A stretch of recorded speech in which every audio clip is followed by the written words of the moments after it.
So, Coach Ewell, man, good to see you. Oh man, good to see you, Julian. Thank you for having me, buddy. Yeah. I'm gonna tell all these people how we met. Okay. So, man, around 1992, 93, I was refereeing a game over at West Potomac, a sleepy game. Lake Braddock is killing West Potomac. I believe it's Lake Braddock, 10, 12-point lead throughout. And there's this little assistant coach on Lake Braddock that keeps fussing at me. Everything I do, he's yelling at me. I'm just like, what is going on? You guys are winning by 12. This guy wins up fussing with me. And it's funny that we're still friends to this day, but by the way we started. I agree. I appreciate it though, because nobody would listen to me back then. Just kind of the way it goes. That was McGurk. Yes. Yes. It was you and McGurk on that Lake Braddock team. Yep. We were, McGurk was the head coach and I was the assistant. And man, I'm the godfather of McGurk's kids. So wow. I was just in Missouri. Mike moved to Missouri like 11 years ago. And I just went out this past summer. My goddaughter graduated, and I got to tell you, valedictorian at that. I had everything to do with that. She's exactly going to the University of Arizona in the fall. So it's good stuff. Awesome. Well, it definitely wasn't Mike. Yes. But actually great guy. So then I know one of your, Doug obviously is the coach of Westfield High School. One of your star players, Blake Francis, played last night for Detroit in the Summer League. I didn't get a chance to watch. How did he do? He didn't get a lot of minutes last night, but just for him to be on an NBA Summer League roster says a lot of where he's come from and how he's continued to work and be a part of something. I am just thrilled to see him, just take these next levels of his game. And I'm so proud of him. I can't tell you how I know his mom and dad are just extremely excited, but our Westfield community was pretty excited for him as well. So Blake and Chris, now we've talked ad nauseum about how we're losing kids to private schools. Yes. I believe Blake and Chris Kazemka are two prime examples of kids that have went to private school, end up coming back to the public school and doing really well. Absolutely. First of all, I love Chris Kazemka, and I'm so excited to watch him, play at the next level and be close by so I can come by and check out some games. But Blake the same way. I was very lucky to get Blake back. His brother Brandon played for me as well. And it's just those type of connections that you keep and you hope to keep with kids and with parents. And then, I get it. I think the best thing that could ever happen to a kid is for them to go the private school route at first.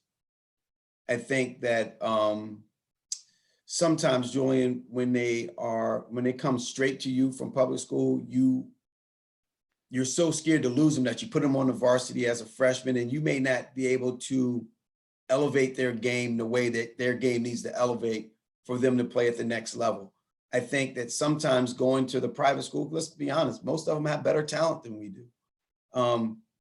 They get humbled a little bit. And I think that helps them work on their game, and then they come back and they're really ready to rock, and so I think it's a really good thing. So I talked to Coach Smith last week, Jim Smith, and he definitely said he should include you in one of the toughest rivals he had to face. But one thing he said is the reason why kids are so jumpy these days and why parents are so difficult is because the parents invest so much in their basketball. So if you invest that much money in their basketball, you send your kid to Westfield, all of a sudden he's not getting the playing time on the varsity that he deserves. And I guess people aren't patient like they used to be. Like, Red Jenkins said in the podcast that they used to give me the player and they believe in me. Nowadays, coaches don't have that long of leash. It's what Coach Smith said was absolutely true. I think that due to the specialization of sports, that kids are more invested and, parents want it now. Kids want it now. And they're not as resilient as they were. And when you do have those kids that have that resiliency, you see it and they will prosper over everything. I mean, look at Chris, prosper. Look at, Tyler Scanlon. You look at Blake, those guys can overcome all those things because of that. So I think it's a very difficult thing to do. So, and today's kids I'm not saying that they don't, but parents have put in a lot of monetary into their kids, and they want results now. Well, hopefully they'll get those results. So, so how was the first summer post COVID? Did you guys have a normal summer league? Are you excited about getting things back to normal? I'm nervous right now with this Delta virus and everything that's going on, but it was so great to be able to we played in the Fairfax Summer League. We lost in the semis. It was so great just to be playing and watching the kids play. And, basketball was very difficult last year trying to play with a mask. It was just difficult. And then to monitor the way that they were wearing their mask was even more difficult. I think that it was the right thing, but I think it was just really difficult. So it was a lot of fun to watch the kids play and enjoy each other and, have some successes, have some failures, but it was a lot of fun to watch them play and just enjoy the game of basketball. Because I think it was hard to enjoy with a mask on and so many regulations and stops and goes like we had last year. And how is the talent level in the Fairfax League? Is it just as high, or has it ever been, or are you seeing the results of the bleeding away to private schools? I think it's relative. I think that the talent that we have is pretty good. I mean, you look at, South County, they got a lot of talented kids.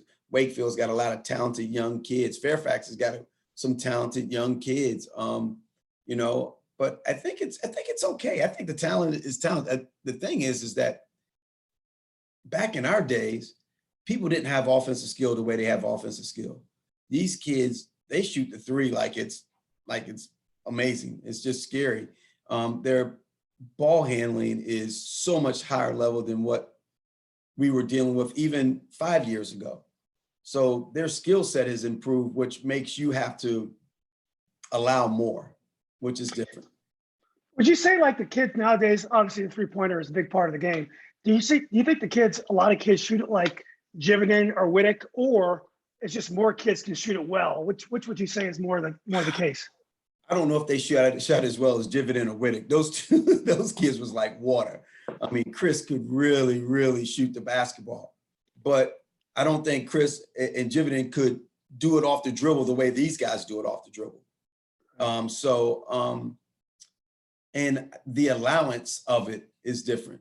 Right. Remember when I played for Coach Martino, it was like, if you could show me in practice that you could make 7 threes without anyone guarding you, then you could shoot one in a game. Mm-hmm. I don't think anybody's doing that with any kids today, and they just allowing them to shoot it. Yeah. So you mentioned South County. One thing that's changed, and I've kind of been away from the game since 2012, maybe 2000. Yeah. I've come to your games and Dermia's games, but I think they've ruined the game for neutrals. So, I mean, like my son's soccer, I'm fine with 6 divisions if it helps him get to the state tournament. That's great. But if you're a neutral, you just don't have any perspective of what's going on. But anyway, one thing I've noticed since I got back in the game is the number of African American coaches. So when you got the job at Westfield, and we're going to talk about that progression, but it used to be memorable when African American became coach at a Fairfax County school. Now I go to a gym, it seems like most of the schools have Black coaches. Yeah. That must be a welcome change. What do you think the difference is? It's a good question. I'm not sure. I think that more guys want to do it. I think that's it. I think that it's a good question.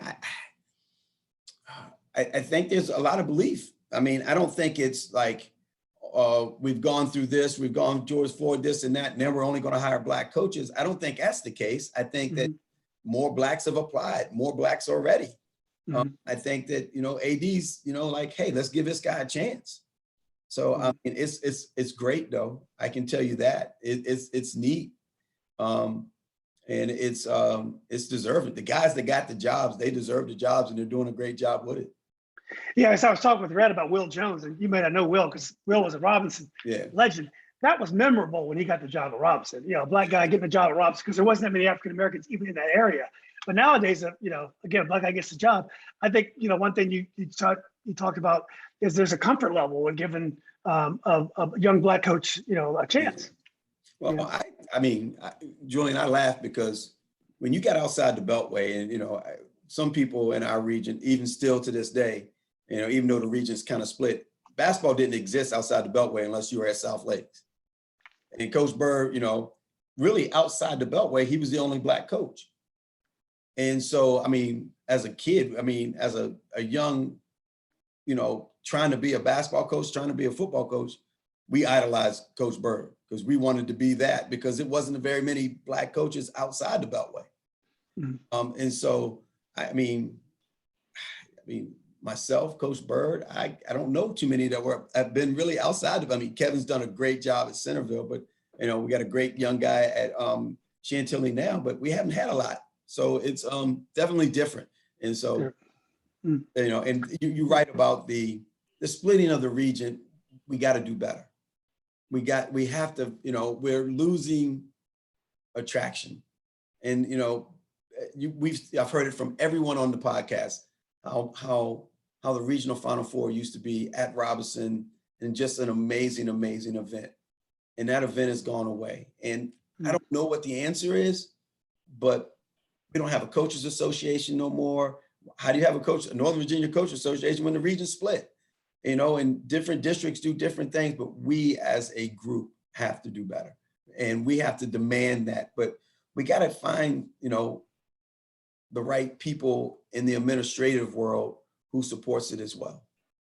Yeah, it's funny because the regional tournament, the state tournament, everyone would sit in the same places every year. That's how big of an event was. Not only did you want to watch the games, you want to watch it from the same seats every year. So every year I'd come back when I was, when I was at school or whatever. Yeah. I'd find you and McGurk, whatever. I'd find you guys at the regionals, find you guys at states, we had Weaver, Blonde, and we all sat in the same seats. It meant so much to us. And nowadays, I won't even know this year I will, because we started the Facebook group and I'm more connected to the basketball. So I will now. But before, I would have no idea who's playing, which region. When I was trying to follow my son's team as they went to state, I knew he was region 6D, and there was I think he was 6F, but there was a 6F and a 6E. Yeah, what? I didn't even know that Justice, which is 6 miles from our house, would be in a different region. It's just crazy. It's crazy. I will like to say, I'm proud of every team we've had at Westfield, but one of my, yes, we were lucky. We were blessed to win a state championship in 2016, but in 2012, we won the last AAA regional championship.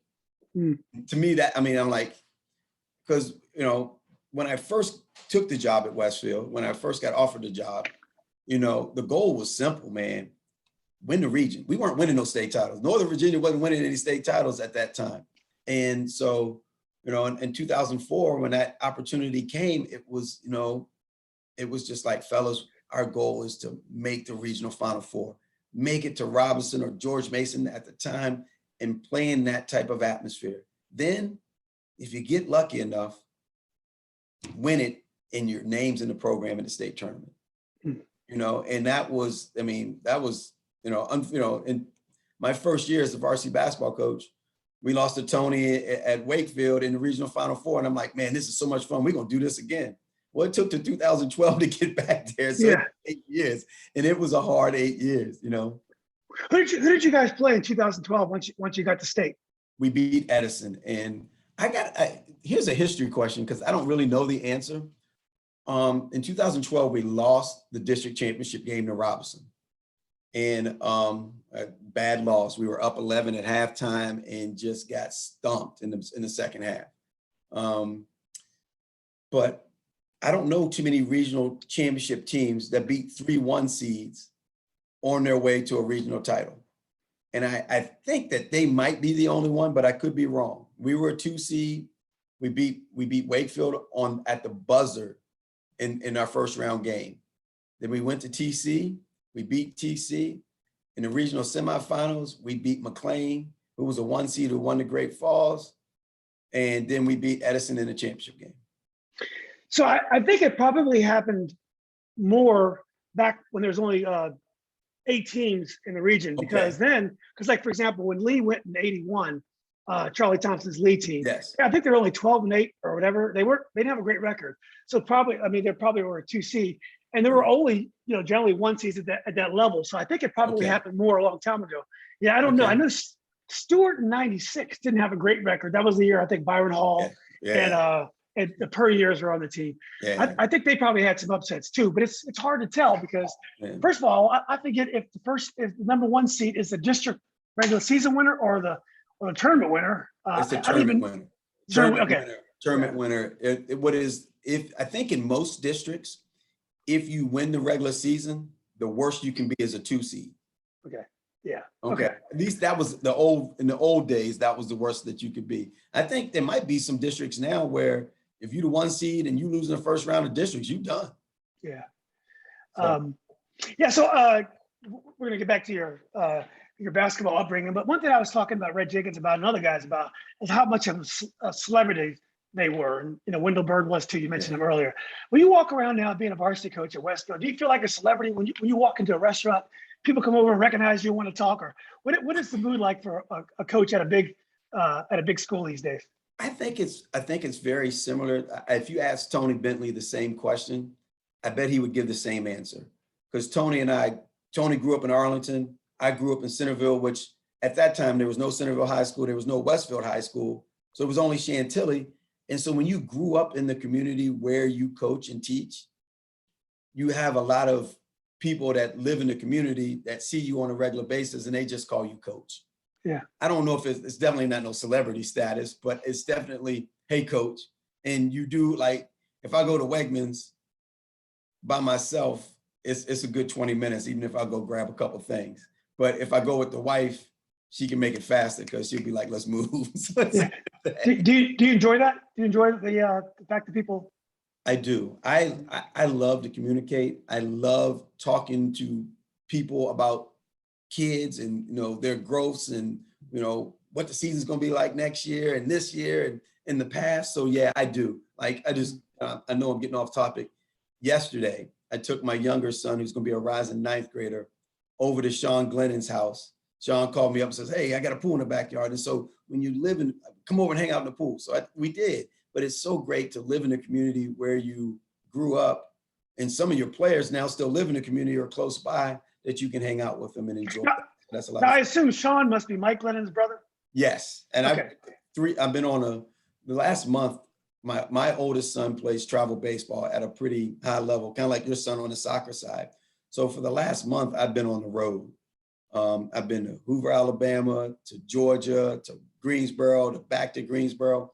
And in between every stop, I met with a former player or a basketball manager, played golf. I played golf with Mike Glennon and his parents 3 weeks ago in North Carolina in Chapel Hill. And it was so much fun. So that's the fun part about coaching a sport, the relationships that you build, and you get to do them away from if you keep in touch with them. So that's really a lot of fun. Yeah, it's great. I mean, the coaches I've talked to, and I've talked to quite a few, they seem very rich in retirement. Not so much because they made tons of money, but because they have great memories, they have great relationships, and they really made a difference in people's lives, and not even people. You actually forget the people that you affect when you're a coach. You can affect the whole community. Yeah, I mean, trust me, a lot of them are really involved in my life because one's a financial planner. I got one of my former players as my financial planner. Sean's on the mortgage side. So if I'm refinancing, if I'm buying a house, Sean takes care of it. And it's kind of fun to be in an area where people are going to take care of you as well. Yeah, it's funny. We're talking about celebrity. I was eating lunch the other day. Someone came up to me and said, "Hey, you're the guy that does this podcast." I was like, well, so maybe. Well, you are a celebrity, Julian. I'm a celebrity now too. So you said Westfield and Centerville weren't built when you were a kid. As a matter of fact, when I was in high school, I was in 7th and 8th grade. I think Chantilly was built, and we lost part of our 7th and 8th grade classes. Like kids, I don't know if you remember Mark Pearson. Mark Pearson that's my cousin. So yes, okay. Mark Pearson very well. Yeah, Mark was a good dude. A guy named Robert Bassan, that we call him Bubba. Absolutely. He works in the county. He works in the county. He actually is in Prince William County now. We grew up in the same neighborhood, so I've been knowing, Bubba all my life. Yeah. What neighborhood was that? I grew up in the Meadows of Newgate, which is right over by the Centerville Regional Library, just a small condominium neighborhood, I guess, if you want to call it that. Were your parents athletes? Both my mom and my dad went to Luther Jackson. Was that right? Yeah, man. My dad was I don't want to say it wrong. I think he was a 63 grad. My mom and dad got married after my brother was born. My mom, early pregnancy, my mom 16 and pregnant, my dad 18. And, my mom had to drop out of high school, get her GED, that type of stuff. But my dad, he played sports at Luther Jackson. He was a baseball player and played football and, that type of thing. Now, think about that. My parents lived right on the border of Prince William County, and they had to go all the way to Luther Jackson to go to school because that was the only, all Black school in the area at that time in Fairfax County. And as I mentioned earlier on different podcasts, Luther Jackson wasn't built in 1954. So before then, my aunt that went there, she lived in Vienna. Okay. She went to high school in Jenny Dean, which was in Manassas. Yes. It was also called Manassas Tech or whatever. Yep. No, so Jenny Dean, absolutely. Yeah, and and I'm sure your parents, or I'm sure they have cousins that went there, and a lot of Fairfax County kids would stay in dorms there. So they would go down there, stay all week, and come home on weekends. Yeah, exactly it. Yeah, it's crazy. So, okay, so your parents, what kind of sports parents were they? Did they put pressure on you to play sports, or they were just happy for you to do what you wanted to do? My parents never had any pressure on me. I'm the youngest of four.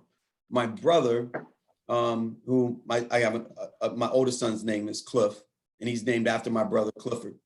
And my brother was he opened Chantilly. Chantilly opened up in 1973. Oh, 73, okay. It opened up 7th, 8th, 9th, and 10th. And so my brother went there for 6 years because he was in 7th grade when it opened.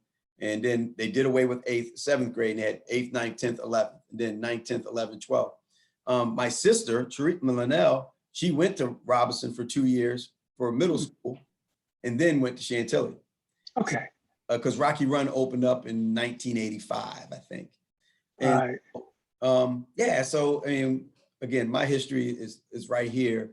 And so there, again, no Chantilly, no Centerville opened up when I was a sophomore or junior. Mm-hmm. Behind me had the opportunity to go to Centerville, but I didn't have that opportunity. Yeah. So did you play SYA sports when you were growing up? Okay. I played SYA sports all my life. I never played organized basketball until I was in 8th grade. Mm-hmm. My parents just, I don't know if it wasn't affordability, but I never played county. I played house basketball in 8th grade. And that was it. I played football, I was more of a football guy, and I played baseball. So yeah. When I used to referee when I was in high school, for some reason SYA, they would play some games at Oakview School. I guess they gym shortage.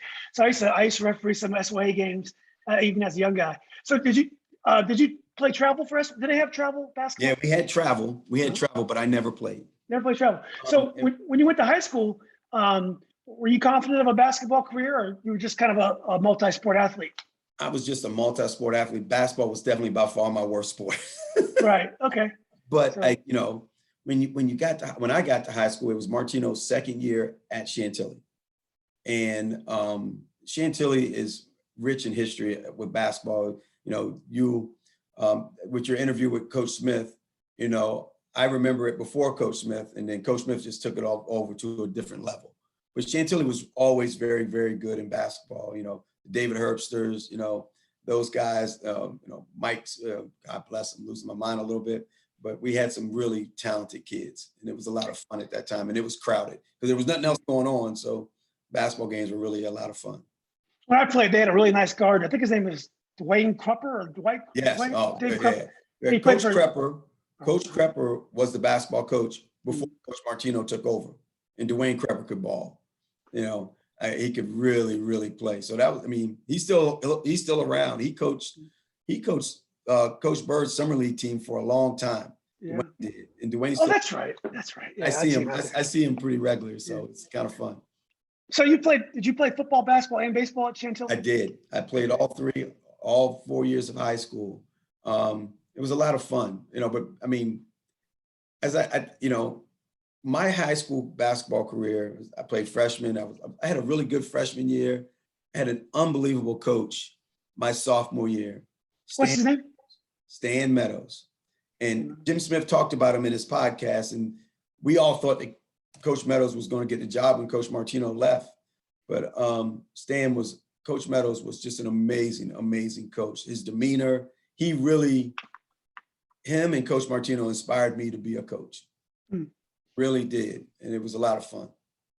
And we'll get back to basketball in a minute. Who's your football coach? Your varsity football coach? I had Fred Welch for 2 years. I was a varsity football player as a sophomore. And we had Fred Welch my sophomore and junior year, but then Mark Bendorf came in my senior year, and he brought a lot of structure and a lot of influence as well. He's another reason, he brought a discipline to our football program that we didn't have.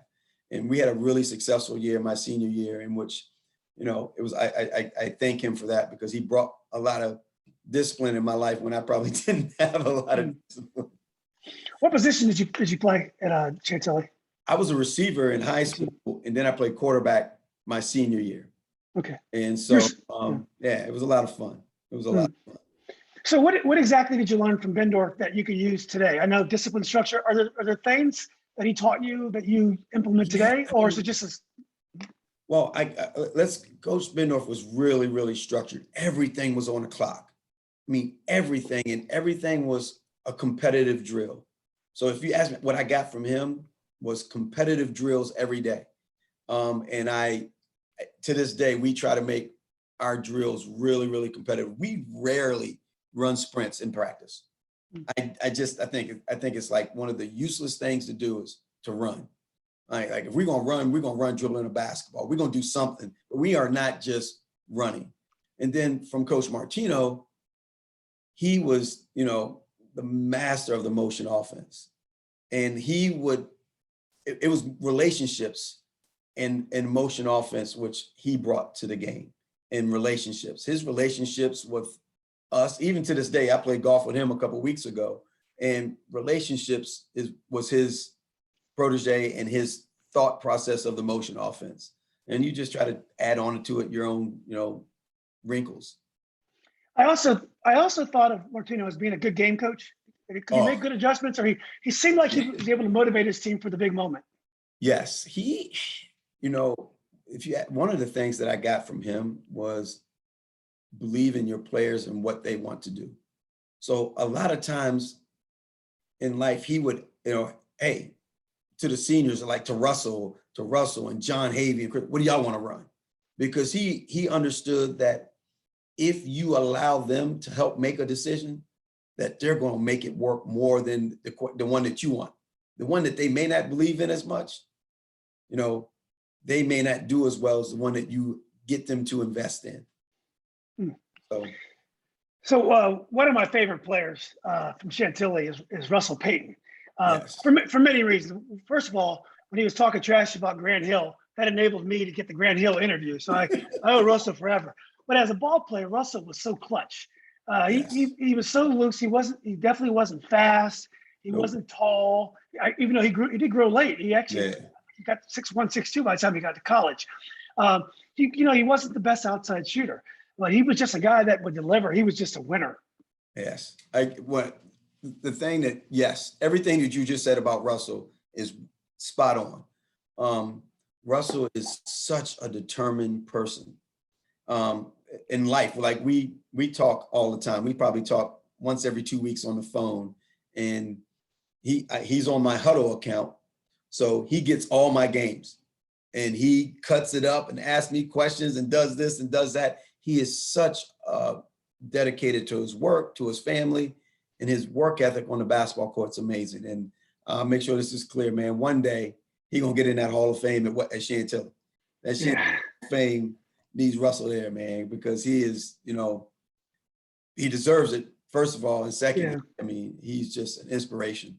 Really. Yeah, if your Hall of Fame is anything like Robinson, it just seems like sometimes certain generations of players take a little bit longer to get in. Like as I said before, I'm still trying to get Ed Henry and Michael Johnson in the Hall of Fame at Robinson. So, but and also Jeff Bowling. So, but that's another story. So you also played with the eldest, at least the eldest basketball player in Franklin.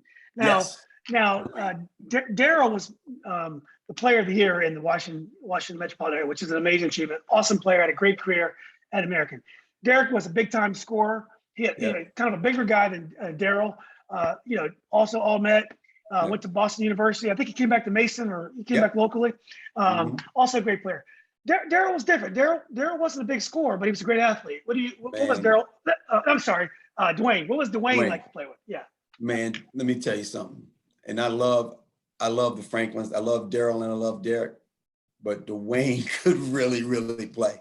Dwayne never wanted the spotlight. It's just weird. So talented, man. He could jump out the gym. He could score from any ways. I just don't know if he ever, he wanted that. And I'm gonna make sure that he was an unbelievable baseball player too. I mean, really, really talented on the baseball field. And so I don't know. I always felt like there was more in Dwayne, and Dwayne was just okay being Robin, not Batman. Russell and John Havey were Batman, and Dwayne was okay being Robin, and which is okay too, because I think that team, we won the district, lost in the regional finals, and Dwayne was a big part of that. It's also it depends on how the coach handles their offense. It's a motion offense, and Dwayne was sharing the ball with a lot of also good scorers, good players. If you, like Red Jacobs talked about, I'm the kind of coach I like to feature players.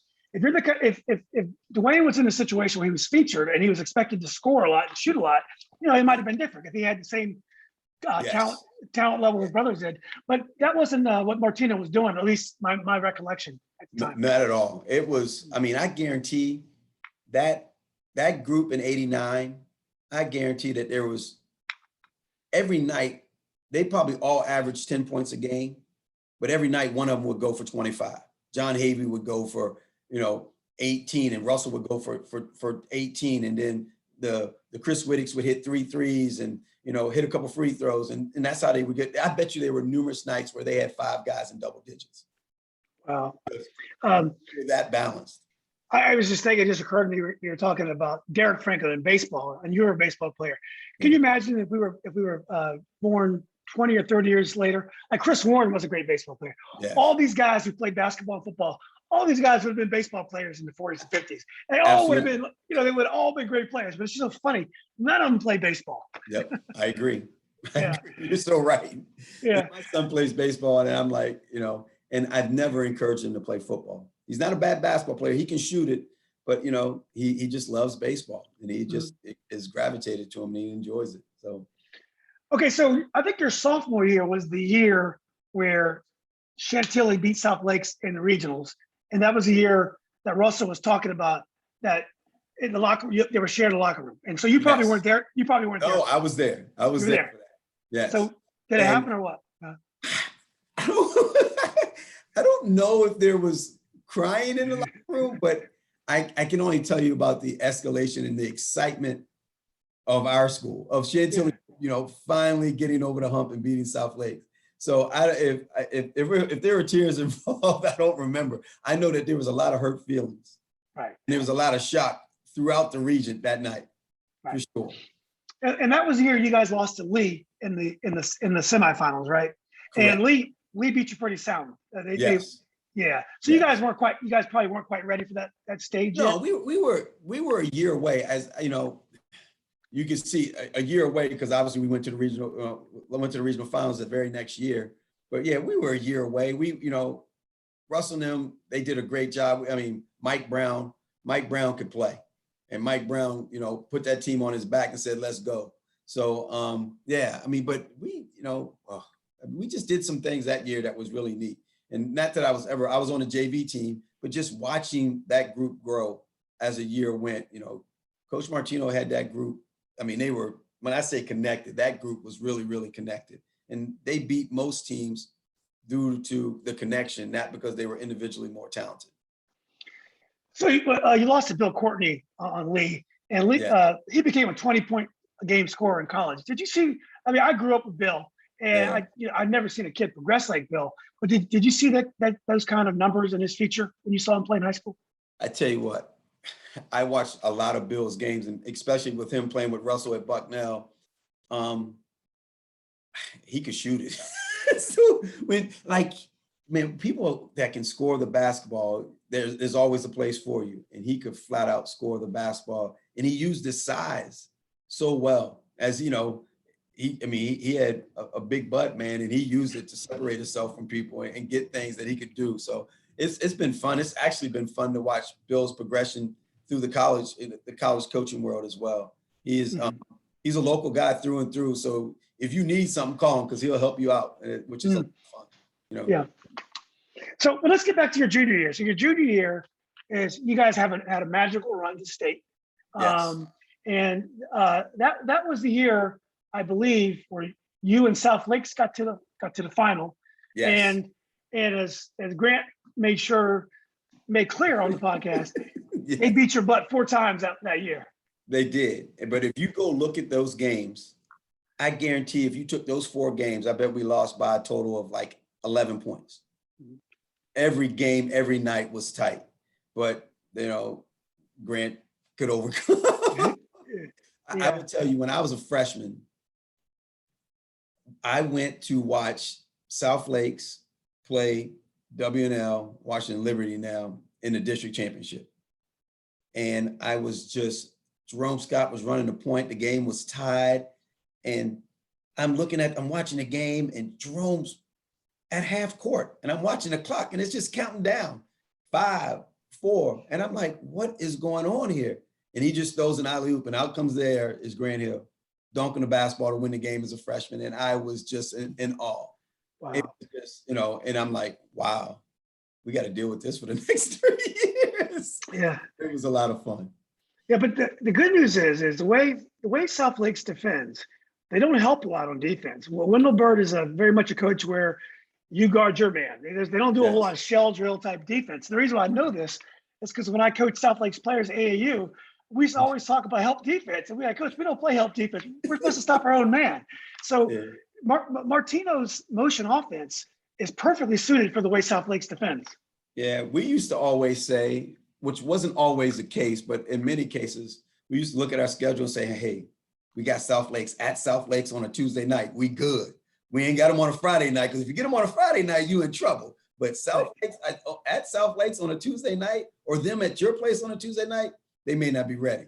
But if you catch them on a Friday night, you in trouble. Exactly.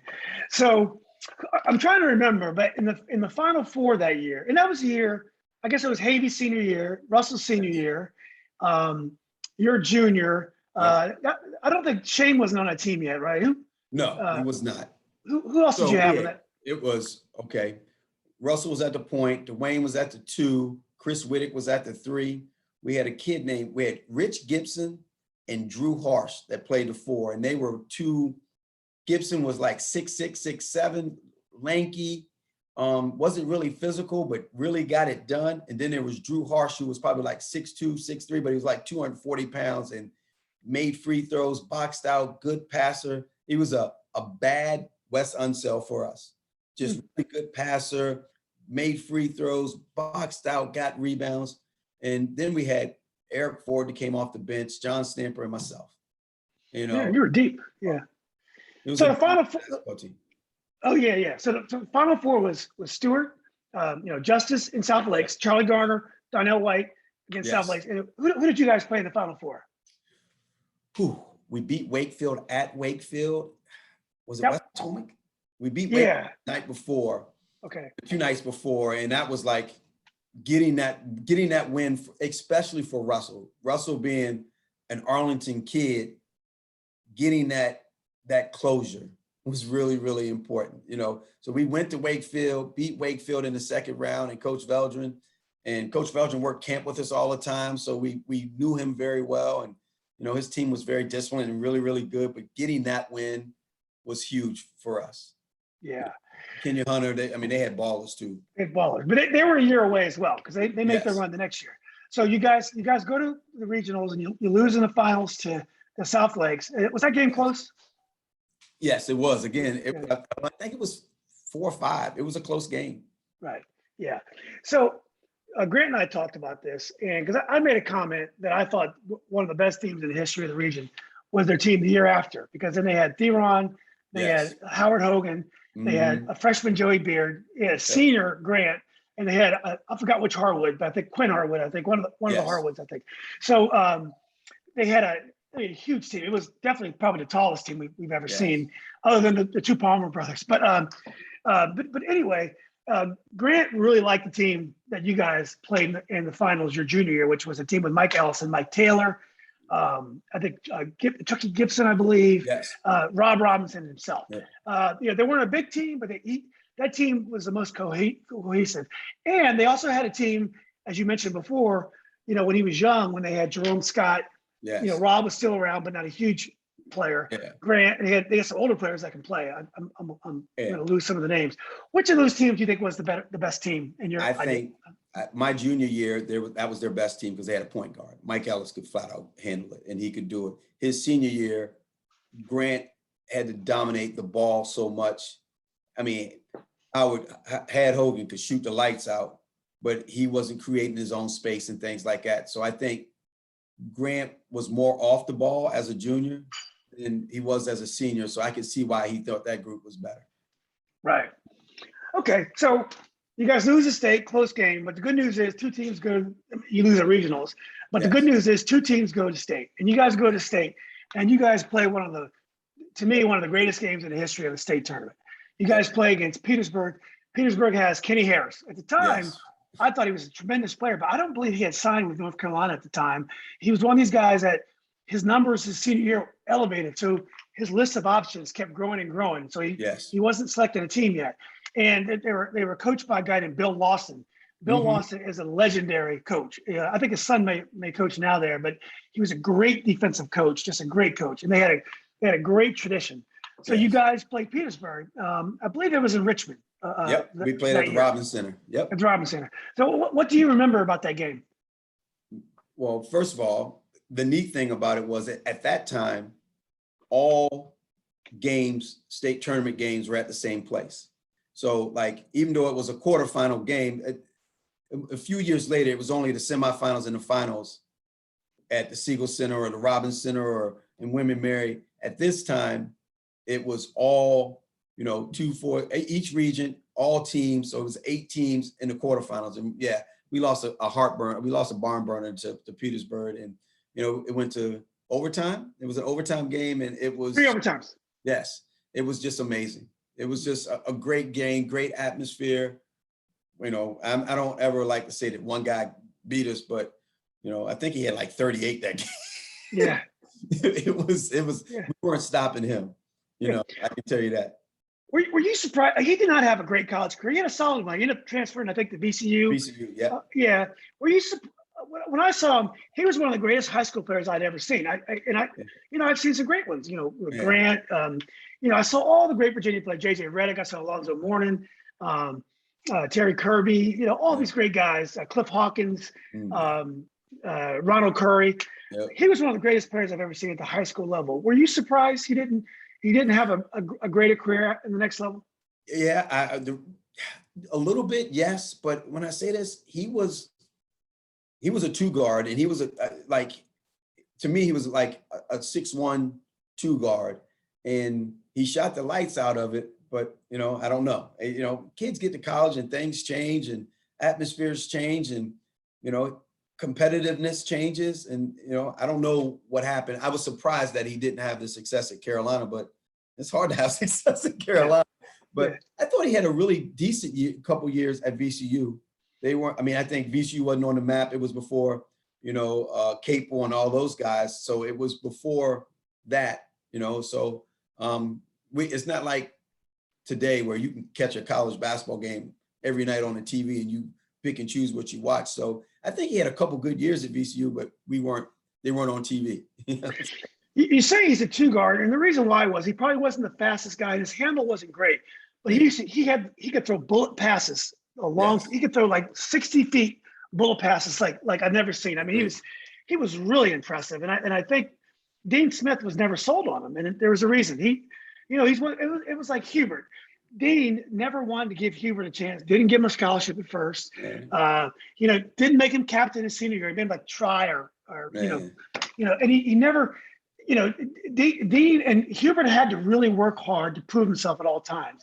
Dean really knew what he was looking for, and Kenny Harris was not what he wanted, but his numbers were so good he ended up taking them. You know. Yeah, but there's something to be said for Hubert's resiliency. Absolutely. And his resiliency made those thoughts from Dean go away. Dean, like, man, this kid is overcoming everything, and I don't. Maybe Tony didn't have that. Yeah, Hubert has one of the strongest mental games I've ever seen. I've been around a lot of great athletes in my life, as you have as well. And I had never, if you talk to him about competition, you talk to him about the game. Hopefully one day I'll do a podcast. But I'd never heard a better mental outlook. We used to play basketball up at Seidenstricker. I'm not. It's pretty far for you, so I don't know if you were in the Seidenstricker crew, but when I worked at Braddock, man, you know where Seidenstricker is. Oh, that's right. So, but if you remember, it was on top of like a top of a hill, and there was no wind protection. So it was a very hard place. It was a very hard place to shoot outside because it was windy. Hubert could shoot outside in the wind because his mind. He was so strong mentally. And I remember one time he was talking about people who got nervous on the big stage. He said, I don't understand getting nervous. It just, what good is it? It's not productive. And then the podcast we did on the 88 Final Four with Barry Smith and those guys, Barry was like, every time Hubert got the ball, he shot it. Every time he shot it, he made it. I mean, there was never a stage too big for that guy. I mean, nothing. He had no fear when he played basketball. Yeah, the thing, and I follow Carolina basketball like it's my job. And I watch a lot of Hubert's practice. I go to Carolina every Columbus Day Monday. I'm at UNC for basketball practice. And I'd get there early and Hubert would be working with the guards. And, I listen and read. And what Hubert's going to bring to Carolina is a strong faith. He's going to bring in a strong, mentally tough kid, and he is going to bring belief. Because he believes that if you hear, he believes in you. And if you ain't got it, he's going to work with you to get it. So I really look forward to watching his success at Carolina because I know he's going to do it because he's resilient and he's just going to make it happen. So. Now that state tournament run that you guys had, it has to be very special to you because, even when you, as a coach or as a fan, when you went to the state tournament, at least you did it yourself. You've been there, which is something I never experienced. I always tell my son, you never know when those things can ever happen again. So it was special. Do you think those laid the seeds for you to be a coach one day? Absolutely. 100%. Those moments in life where you hang around a group of people and you work towards a common goal inspires you to do those things. I can't tell you like the relationships with kids through, adversity, through things like me and Earl Robinson and Matt Hale and Blake Murnane and those kids. We went through so much that first year as my varsity basketball year that we went through so much that the connections last forever. And that's what Coach Martino and Coach Bendorf brought to me when I was in high school. They brought that type of relationship. And I'm like, I want to do that. I want to be a part of something bigger than just me. Yeah. Well, let's get back to Chantilly. Let's get back to planet Earth for a little bit. So your senior year, big state run. You don't go to the semis, but you come back to school your senior year. Which of the sports did you have the best success in senior year? Football. Yes, okay. Football for sure. My basketball career was just to play basketball. The thing about sports, and when kids talk about specialization, they specialize in football because they feel like there's 25 scholarships. I can get a scholarship doing this. They're used to paying a lot of money to play travel baseball. So their parents are okay with that and skill training and this and that. In basketball, a lot of times, not now, but in the past was just pick up and play. It was the best thing ever because there was always a pickup game somewhere. My class at Chantilly was like just a very average basketball class. We were kind of like the forgotten soul. We were, We got the class of '89 with Russell and John Havey and Chris Whittick. And then we got Shane Clancy, Jimmy Taylor, Tim Fudd, a junior Darryl Franklin. So we were just in between. And what we say in the high school world is the thing that you don't want to have is two bad classes. If you got two bad classes back to back, you're in trouble. But if you have one bad, a good class, a not so good class, and another good class, you'll be okay. You can overcome that middle group. But so I don't want to say we were bad. We lost second round we won like 17, 18 games my senior year. Shane played really, really well. We had a kid named Chris Till that could really, really play. Darryl was our point guard as a sophomore. I started and played like 15 minutes a game. I probably shouldn't have started. A kid named Jason Overton, one of my good friends, he was better than me, but he wasn't as tough. And I could defend and find a way, make free throws. Was Chris Till Travis's Till's brother? Yes, okay. Exactly. And he could Coach Smith talked. play. Yeah, Coach talked about because I guess Travis got cut his junior year. Yes. And he was a very good player his senior year. Yeah, that's exactly it. Yeah. So football, you were the starting quarterback on the Chantilly team? Yes, exactly. Oh, that's amazing. And you guys had a good year? We did. We went 8-2. It was a good season. We got stomped by West Potomac. We lost a bad game to Matt. Oh, excuse me. We were 7-3. We got beat bad by West Potomac, who won the state championship. They went back to back 90 and 91. And then we lost a bad game to Madison in a when I say a rainstorm. We should have never played the game. Nobody else played in the region that night except for us. On a dry field, they would have got worked, but we lost. And then we lost to the Loud brothers and the Swarm brothers. So we lost to Marshall 21-20, and we were up 20-0 with like 30 seconds left to go in the half. And they threw a Hail Mary and someone caught it and ran in the end zone. And that started to run, and then we lost 21-20. And that was Coach Bendorf, right? That was Coach Bendorf. So it's funny. He probably deserves that because Willie Powell tells the story. I guess in 98 and 99, West Potomac had a great team. And they played Robinson in the regional. And it was raining so hard, every game all around the area was canceled. And it was Robinson's homecoming. So who wants to do homecoming in a driving rainstorm? But Bendorf knew that West Potomac's talent could be neutralized on a raised field. So they had that game that night, and Robinson beat West Potomac. So it's interesting that was Bendorf. I guess that was probably 8 years. Yeah, it happened. It came back around. So, okay, so you graduated from high school, and so what did you do next? So, a long road. When I was in high school, I don't know, and people may not know this. When I was a sophomore in high school, my brother was 11 years older than me, and he was my mentor. He was everything to me. Well, he died in a car accident. Sorry to hear that. We as a hobby, we drag race. And it's funny, Greg Williams, who played at Woodson, the real good winter Florida, I used to see him all the time at the drag races. Because my brother drag raced as a hobby, and he died in a drag racing incident at the beginning of my sophomore year. Well, through that, I went on a whirlwind. Bad grades, any and everything that you could do wrong, I was involved with. And then I had really bad grades, and I started really doing well in the football world and was having some success, but my grades weren't good. And so I went to a junior college for a year in Butler County Community College in El Dorado, Kansas. And it's because I tried to get Durham to go with me. I was like, come on, Durham, let's go. I go, you will have a great time. Durham was an unbelievable football player. Obviously, he was in the Hall of Fame at Robinson.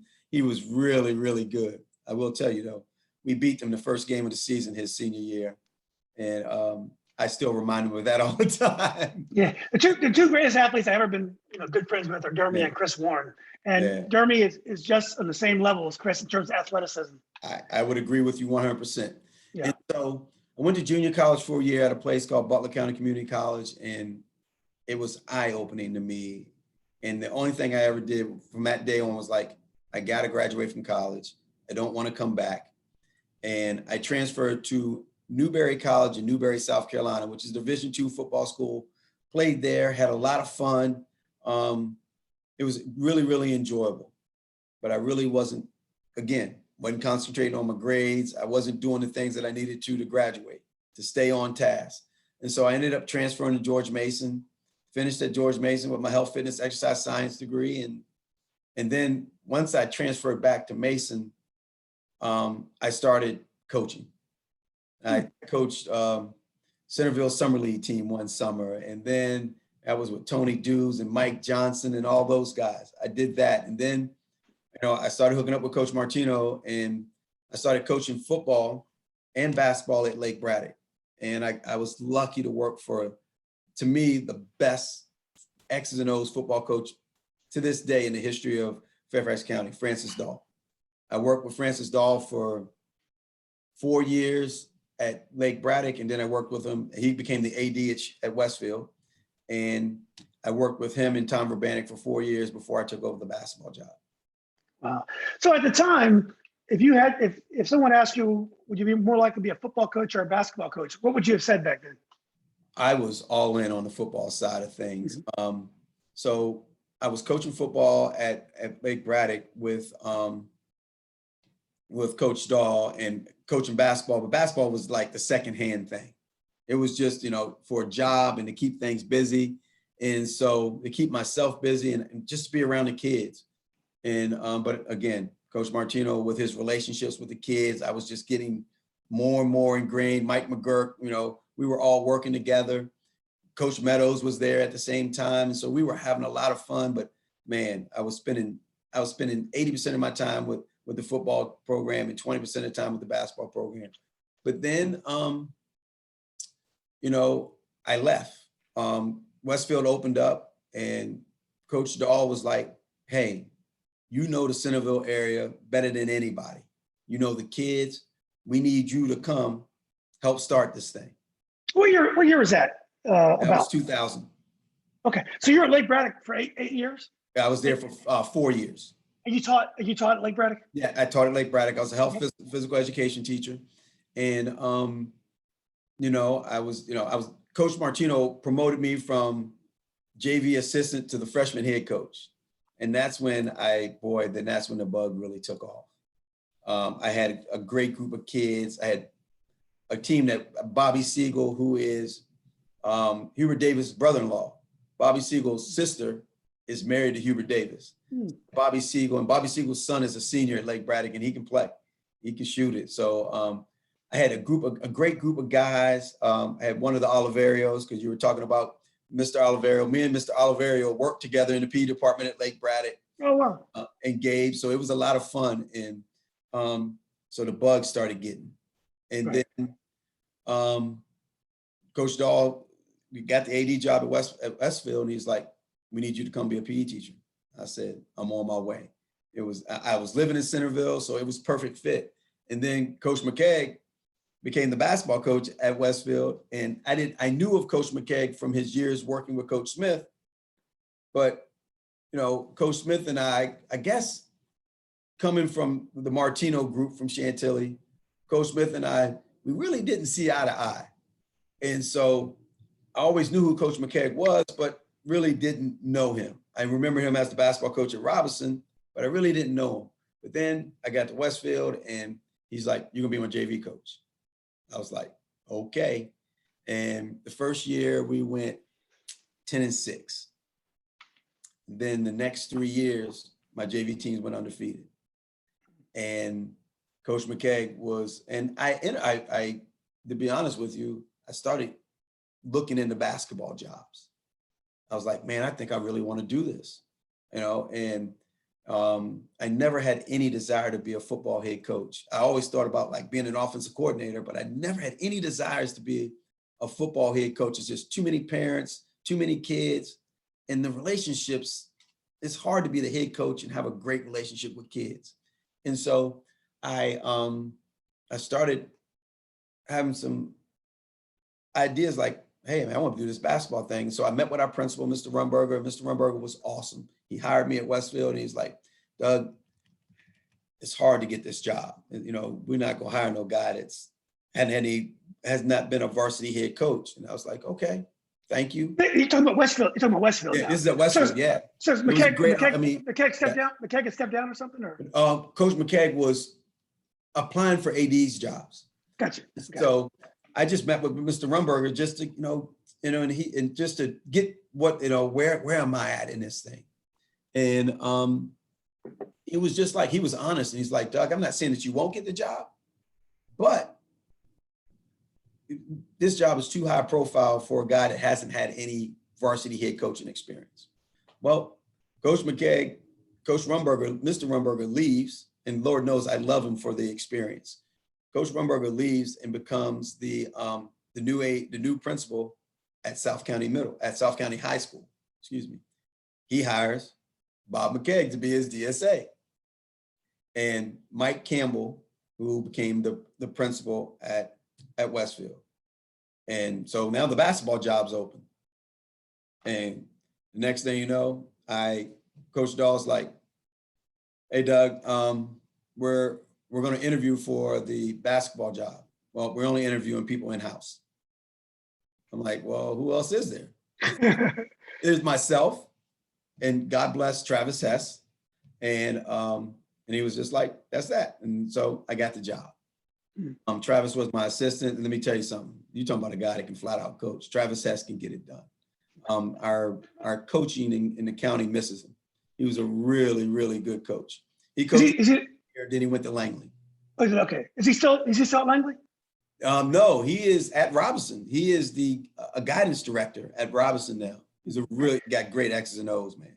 Okay, so I want to go back to your JV at Westfield. So when you started coaching as a head coach, who influenced you the most as a head coach? Was it McKeag, or was it Martino, or was it maybe a combination of what you learned from Bendorf, Dall, all the guys? All meshed together. Let me tell you something, man. Coach McKeag is one of the funniest and energetic guys I've ever been around in my life. And that guy is so smart too, unbelievably smart. And Coach Smith is right. His work with big men is amazing. And everything that he was teaching me in my 4 years at Westfield with big men, that's what I still do. The drill, I work with all the bigs. Coach Hawkins and Coach Mendelson and Coach Cole, they do all the guard stuff. I work with the bigs. There's a reason for that, but Coach McKeag for sure. His relationships with kids, his competitiveness, his X and O's is as good as any. I used to love because he was so in tune to the kids. Like one year, he's like, we're gonna name all the offensive sets after rappers. I'm like, what? And he's like, yeah, we're gonna name this one 50. This one's Wayne. This one's Jay-Z. I'm like, and the kids loved it. And he was so inspiring in those ways. I miss that guy, It's funny because he really was tied into pop culture. I have so many McKeag stories, but I got to share one. So we had this kid named Walter Jackson. Walter actually passed away a few years ago, unfortunately. He was class of '86. He was a nice, good player, but really sensitive kid. And he's always one of the guys that thought everyone's working against him, So, he was down one day, and so no one's my friend. So, they went into the locker room, and coach comes in the locker room and he says, Walter, these are the people that you call friends. That was when the Houdini song was out. Yeah. And he was always doing my favorite McKeag story is, I have a lot, but I got to tell this one. So when coach came to Robinson, we were down, and we were 3-18 the year before, but Robinson had a rich tradition. We had a huge school.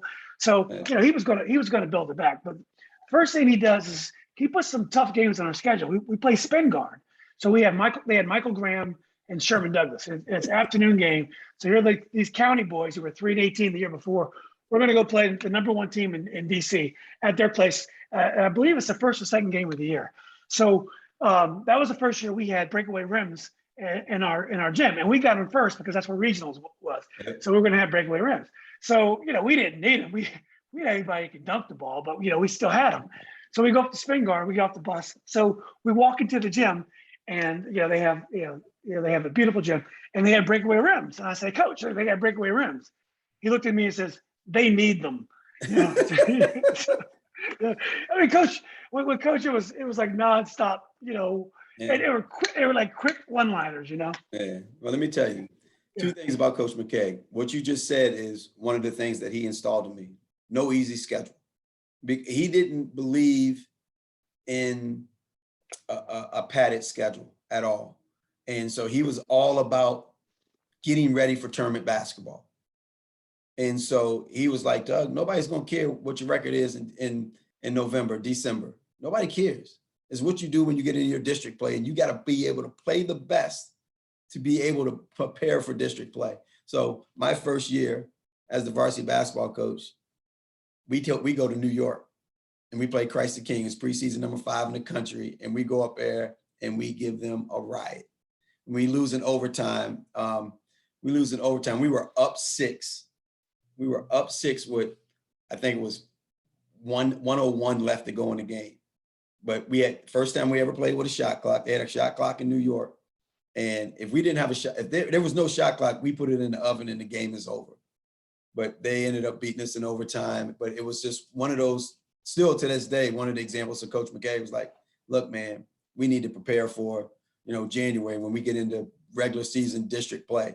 Nobody cares what you do in the off and before that. So I agree with you. My guess is some coaches who are kind of insecure about their job like to schedule things just to keep the alumni happy. Yes. If I could have a 13-7 record, I'll never lose my job. But yeah, you're not going to perform in the postseason if you have less. That's not my gig. That's not the way we go about it at Westfield.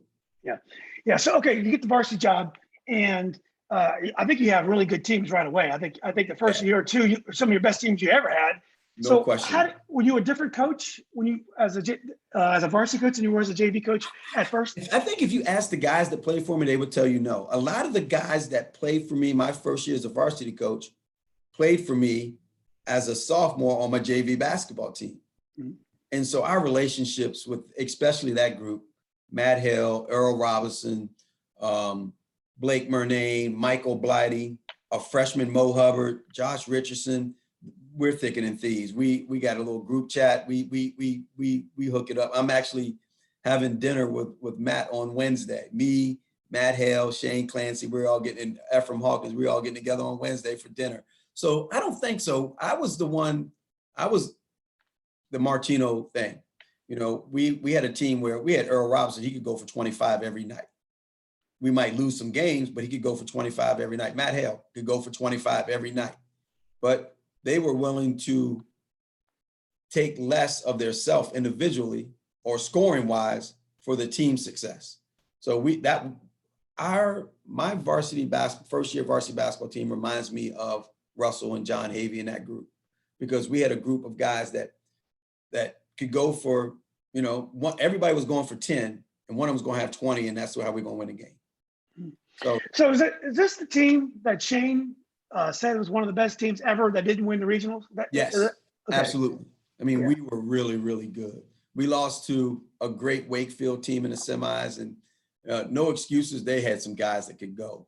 But we had Michael Blighty who twisted his knee the 2 nights before, and we weren't at full strength. But I don't think we still don't. The 2 best teams met in the semis that year, and that happens a lot. I think that we talk about Coach Jenkins and all of his successful teams, but never winning a region. A lot of times he ran into the best team in the regional semifinals and never got to the finals. You know what I'm saying? That type of thing. So it's hard. It's, people don't realize how hard it is to, at that time, I'm going to say the whole county, making the regional tournament, getting to the regional finals was very difficult. So I know you had that was a good group of kids that you had. And then I know in 2012, you won the region. What did you have in the meantime, in the transition right there? The first 5 years that I was at Westfield, we won 20 games every year. Wow. I mean, we were killing it. We had a great group right behind them. We had Mo Hubbard, and we had Brian Kennedy, Jamie Richardson. We had John Gaston. We had a group of guys. From 2004 to 2008, we were really, really, really rich in talent. I will tell you that one of my favorite years was really 2009. We had 2 kids. One, Chris Kearney. Chris Kearney, to me, is one of the best players we've ever had. He never got on the court, very little as a junior. And he was on freshman as a freshman, on JV as a sophomore. As a junior, we were really talented. We had Will Snow, Mo Hubbard was a senior. He really couldn't get on the court. His senior year, he was district player of the year, first team all-region. He was a Division III All-American at Catholic and actually played overseas for 2 seasons. This kid could, and it hurt because he couldn't find a way on the court as a junior. And I think that in today's world, he would have left. In today's world, but in those years, kids understood patience, waiting their time, and and he was a stud. I mean, if you go back and look at some Westfield 2009, you'd be like, man, this kid could play. He was really, really good. And we had Peter Scanlon as well, Tyler Scanlon's brother, who went to he started out at Flint Hill and transferred back, and it was a really good time for us too as well. Well, you're a big fan of the state tournament, and you also know, like I do, that Northern Region teams had a hard time. After 1981, we didn't win state until TC won it in 2008, and not some years we weren't even close. We'd go down there, we'd hold the ball. We felt like we couldn't even play. I do think there were some teams that were good enough to be state champs. I think the Wakefield team with Kenya Hunter was a very solid team. I think the Metris Hayfield team that had Stafford and they were good. That team they lost very narrowly, but they were good. Definitely think Charlie Thompson's team in 2002 at Hayfield when they had Cardelis and they had that team and James Stewart. They lost to an incredible Reddick. That team could have won state in most years. But TC 2008, they went down the state. They didn't even win it. They didn't only win the state tournament. They dominated the state tournament. What'd you think about that? What'd you think about that team? We played them second round of regionals, and it was the last game at the Garden. And man, let me tell you, I told our kids before the game, and this one we had a stud group. Now we got Mo Hubbard going to Ball State. We got Jamie Richardson. We had a group, man. We had a group of players.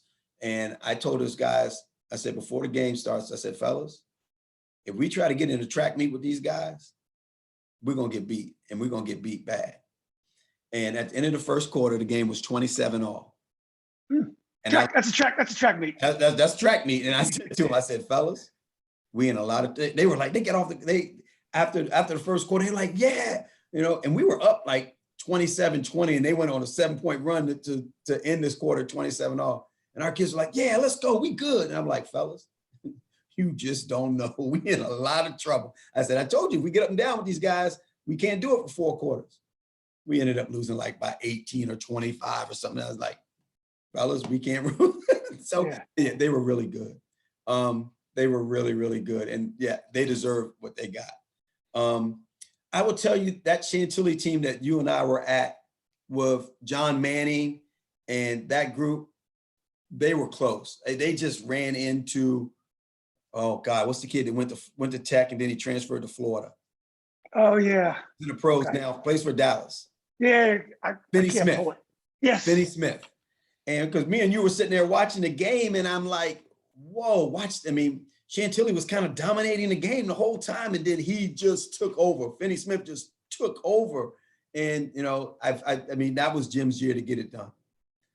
That group was close. There's a couple South Lakes teams that I thought that were really close to getting it done. But, at that time, when you only had 3 classifications, it was hard to get one that way. But what made that TC team different? I mean, in my mind, they had an attitude, they can get it done. They were a very confident team. They had great outside shooting, and they had some size. But to you, what made them different? The size was what got it. What was it? Yeah. Was it the kid that went to Illinois? Would he go to Illinois? I can't remember. Their size was the biggest problem. Their size was a huge, and coach was amazing guy. He's at Providence. Ivan Thomas. Yeah. Ivan was really, he was perfect for them because he was at Edison with good talent, but not super talent. And he humbled TC. He humbled the kids at TC with his attitude and his brand. Ivan's from Virginia Beach, so he knew what it took to beat beach schools. So he had them really well prepared. And Ivan was obviously he's an assistant at Providence doing really well. Yeah. Well, let's quickly go to your 2012 team that won the region. Who was on that team, and was that a Yeah. surprise to you that they got it done? No, great group. We had CJ Hill, he went to Northeastern. We had Zach Elcano, 6'10", 6'11" post player that went to American. We had a kid named Julius DeRosa. And then you will remember his dad when I say Doc Basil, played running back at Madison, went to West Virginia. His son, Quentin Basil, who to this day I get mad. He should have been regional player of the year that year, and he wasn't. He lost out to Keys, who was a kid that went to TC. But no, that group was great. I mean, he had big Zach, 6'10", 6'11" kid that grabbed everything, finished everything around the board. You had Quentin Basil, who just jumped out of the gym, was a matchup nightmare. He was 6'3", 6'4", who played the 4 for us, but we played 4 out, 1 in. So he was really just another guard. He was a matchup nightmare. And then we had Chauncey Beckett, who was a point guard, and he was, I mean, dishing everything. We had 2 combo guards, point guards. Each night, Mark Gibson would start and Chauncey would come in, and they were tough as nails. So that was a great group. They were, in my eyes, they were clearly the best team in the region all year. Now, only 9 years have gone by since that team. Would it have been harder today to keep all those kids in public school than it was then? It sounds like, with that size and there's D1s. Yeah. That's a great group. No Would it have been harder today? Have been harder? Well, the one thing that I was lucky about with that group, CJ Hill and Chauncey were the only basketball only kids. Quentin Basil played football, and our football team is really good, so he was there for that. Zach was 6'10", but he really wasn't. He wasn't thought after like he should have been. He didn't get his recognition until late. Sometimes when you're bigger, taller, people, you grow into your body a little bit later. Well, Zach, when I say worked on his skills, he was relentless. I opened up the gym every morning at 6 a.m. I'm in the gym and he would be there every morning working on his footwork and skill work. And that's what he blew up. He really blew up. I mean, so it was a lot of fun. He was, Zach's one of my favorites. We went out, me and him and Mark Gibson went out last week to laugh and giggle and joke. So it's good. Zach was a very special kid to me. I love him dearly. So. Well, then let's go to your state championship team. And I assume that's the team with Blake Francis is on the team in 2016. Yes. Well, Blake was on the 15 and 16 team. Yes. Okay. And so you won the state in 16. In 15, you got runner-up in state, right? Yes, we lost in the state championship game. Okay. Yeah. And who else? Yeah. What kind of high school player was Blake? I never saw him play in high school. And who else is on his team? Yeah. A terror. The only way I can tell you is, you talking about relentless. A lefty, small in stature. And probably in high school, he probably weighed 140 pounds. But when I say this, you talking about an assassin.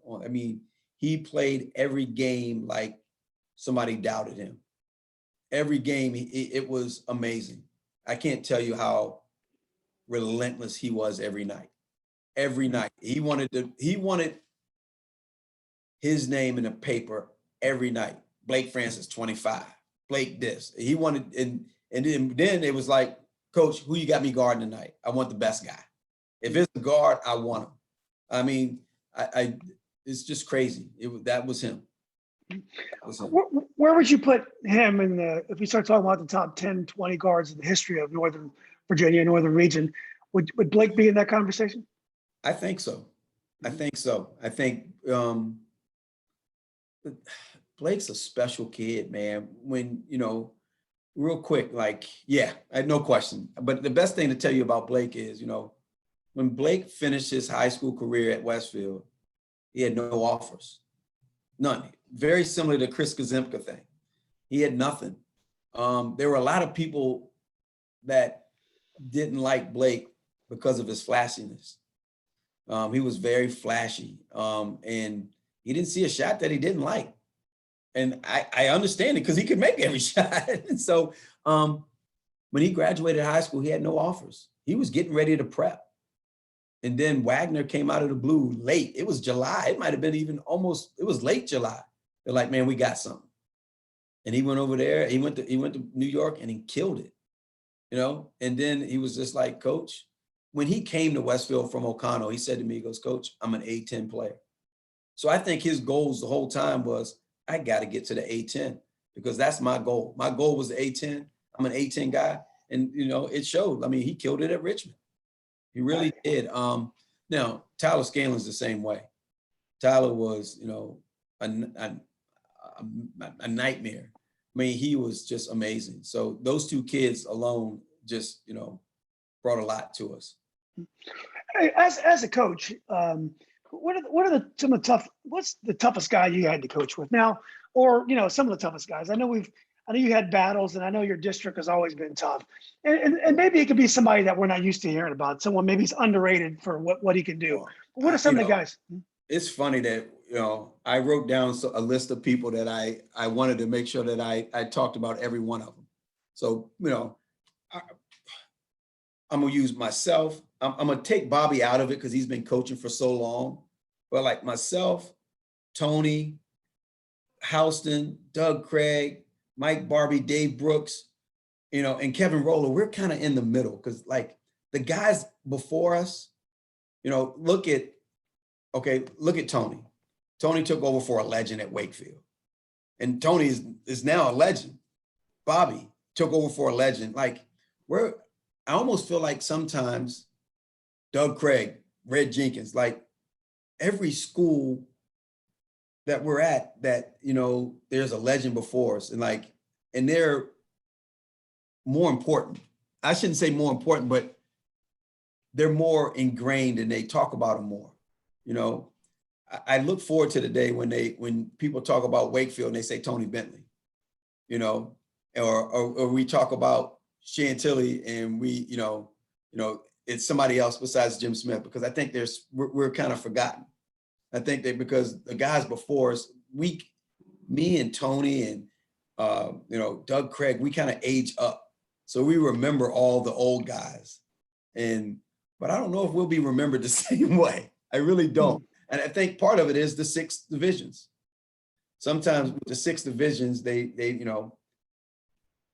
forget about us sometimes. Like Dave, let me make sure this man, Dave Brooks is doing an unbelievable job at Oakton. He is killing it at Oakton, but you always going to talk about Charlie, you know, and that's just the way life is. At least that's what I'm going to remember, I guess. Is the game as enjoyable to coach nowadays as it was when you first started? The parents have gotten worse. Social media, kids are tweeting highlights right after the game. Expectations through the roof. Private schools are making it tougher and tougher to keep your kids. Are you having just as much fun now as you did 16, 17 years ago? Yes. And I think that what Coach Smith said is really the truth. You know, if you get overindulged in what everybody else is saying and losing focus on the kids and the game, then it'll take everything, all the negatives will come into play. You got to keep the positives in play. The positives in play is the kids, the game. The things that I struggle with, and I think the things that help me be successful young, it doesn't help me anymore. So like everyone, you know, like when I was young, when I was first as a varsity basketball coach, there was no huddle. There was nobody trading film with you all the time. Like I went out and scouted every night. I was out on the road every night, watching games, scouting games, taking notes, this and this. Now you can do all that from home. So I think I had an advantage because I was willing to, I don't want to say not spend time with my family, but I was spending less time with my family to go out to be successful on the basketball side. Now everybody just does it from home and they trade film and they won't trade with you. They trade with this person, this and that. I almost wish that everybody wouldn't trade at all so they would get out there and grind a little different. But you know, that's today's world. I mean, that's just different. So I don't think if you set the right tone with your kids and know and have a plan with them, then the experience can be great. So like we do a couple of things different at Westfield than every other place. Like every 2 weeks, we have individual meetings with our kids. So every coach in our program, our freshman coach will meet individually with every kid in the program every 2 weeks. So every other Saturday, they meet with their kids. And it's just a 5-minute conversation, but you got to continue to keep those relationships fresh, and also know what's going on in their life. Ask them about how mom is doing, how's dad doing, how's your grandparents, do you got a girlfriend, do you not got a girlfriend, how's your grades, all those things, so that when there is a negative going on in their life, you can help them with it. Because a lot of times, it's never the kid that has a problem. It's usually the parent. Mm. In that situation, you are making the relationship with the kid better so that you can help them with the relationship with mom and dad. Because I'm probably different than everybody else. Every one of my basketball practices are open. I want the parents to come because I want them to be invested in our program, but I also want them to see what we're doing so that if they're yelling and screaming in the stands, at least yell and scream the things that we're talking about. Because if you're there, then you know what we're talking about. And then you might be like, hey, he needs to do that better instead of the others. Yeah, that's great. Well, you mentioned post play a lot, and Coach Smith did too. Maybe that's the McKeag influence on both you guys. Do you think you guys can win in today's basketball by being an inside first team and really focus on big men and getting the twos, or do you think you have to shoot the three because the way the numbers are? I would tell you, if you go watch every game, if you go scout every game, the team with the most layups wins the game. So yes, absolutely 100%. The problem is that not too many schools have post players. Most post players want to be stretch fours and this and that. So if you can get a true post player or create driving lanes, the team with the most layups is going to win a game every night. So yes, you can definitely win games without, we've had some great battles with Braddock, and Braddock shoots a lot of threes and presses and traps. The years that we beat Braddock, we doubled the amount of twos that they do threes. So the goal was really simple: to score more twos than the makes, that double their makes and threes with twos. That's right. If I had to, if you had to choose one referee for a big game of yours, who would it be? Who would be your favorite ref? Every time, Adam. Not in the regular season. Don't want Adam in the regular season because Adam is, in my mind, the best official in the area. Now, there's a lot of great ones.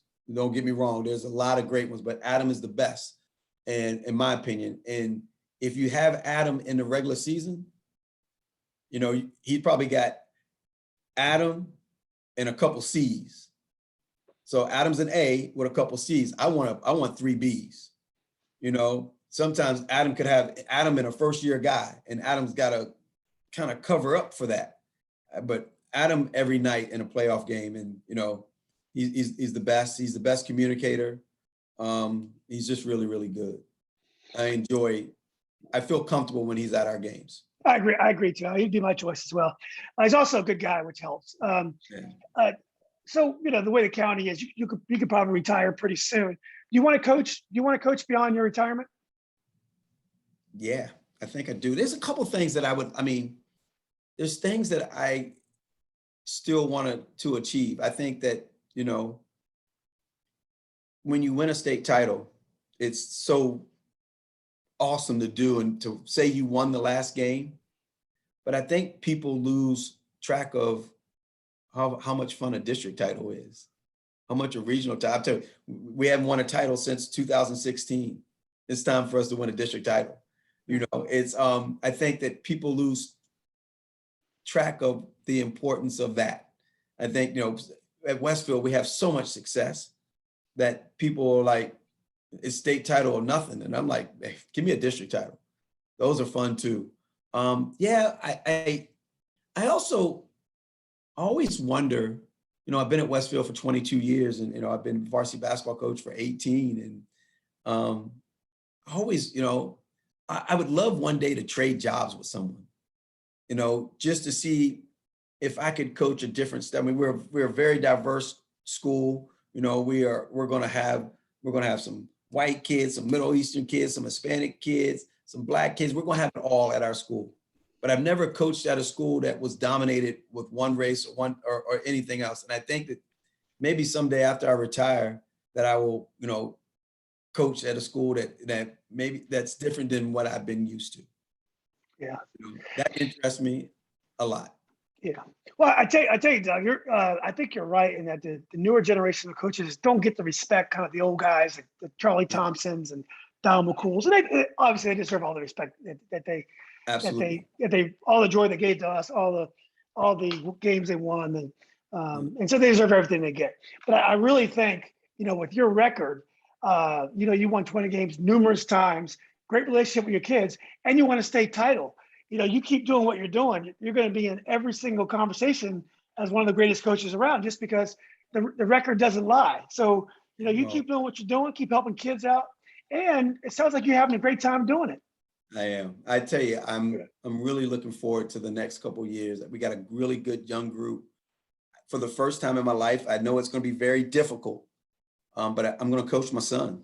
Oh, That's going to be neat. mm, That brings in a whole different type of dynamics, because I can make sure this is true. He ain't going to get anything free.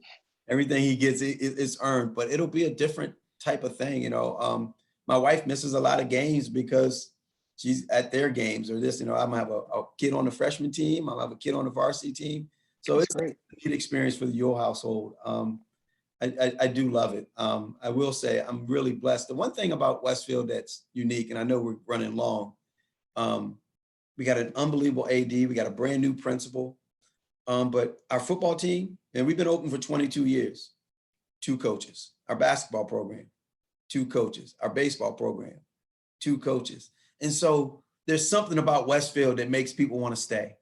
I know it's a lot has to do with our AD. A lot has, Terry Toll's amazing. So it's a neat place, but it says something about people who've been at schools for a long time, longevity. They got they got a great community, they got a great support system, and that happens. So I'm very lucky.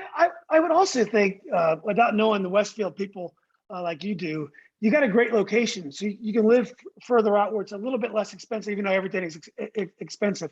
And you're still in the county where the houses are still getting bigger. You're Yeah, going to have some growth. So you're going to get some talent if you're a coach at yeah, Westfield, right? yeah. I would agree, but I would tell you that our school is very unique. Um, Mhm. we're probably the only school in the state. If I guarantee you, we're the only school in the state that every kid in the school rides a bus to school Mm, because we're in a business park. that's right. And Yeah. we're not in a community. And so sometimes that hurts you because sometimes kids, there's kids that got to walk to school. Well, we don't have that. So there's a lot of times in my life where I'm driving kids home or because mom couldn't make it, this and that and that and this, that, which again, all it does is build relationships, but it takes time. So it can be a difficult thing at times, sometimes due to the demographics of our school, or I should say, how our school is based and where it is that, we don't have a community built around it. Yeah. Well, look, Coach, this has been great.